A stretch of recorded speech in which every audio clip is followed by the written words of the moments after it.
এই যে আমাদের একটা হাঁস, ওই যে অনেকগুলো হাঁস মুরগি। হাঁস মুরগি পালতে বেশ ভালোই লাগে অনেকগুলো হইলে। আজকে একটা জিনিস দেখব, আমাদের গাছের কাঁঠাল পাকছে নাকি আপনাদের দেখাবো। এখানে গরু আছে। এইটা হচ্ছে আমাদের ছাগলের ঘর, যে ছাগল দেখাইছিলাম, এটা হচ্ছে আমাদের ছাগলের ঘর। এই হচ্ছে আমাদের ঘরের পিছন ছাদ। এখানে একটা কাঁঠাল গাছ আছে, ওই যে একটা ছোট্ট কাঁঠাল। এখানে এই যে একটা কাঁঠাল আছে, এটা দেখি পাকছে নাকি। হ্যাঁ, এটা তো ভালোই পেকেছে।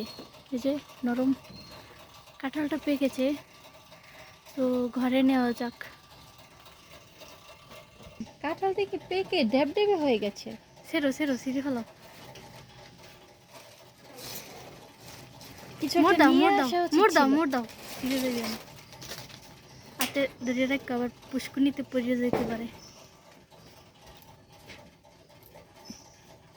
ওই যে ছিটতে আছে। এই যে আমাদের একদম কাঁঠাল পেকে গেছে। পাইকে ড্যাব হয়ে গেছে। এই যে কাঁঠালটা পেকে ঘরে এনেছি, গাছ পাকা কাঁঠাল, খেতে ভালোই মিষ্টি হবে হয়তো। এই যে আরও একটা পেকেছিল, বাইঙ্গে থুইয়ে দিছি, এটা খাইছিও। তো আপনারা সবাই ভালো থাকেন। আসসালামু আলাইকুম।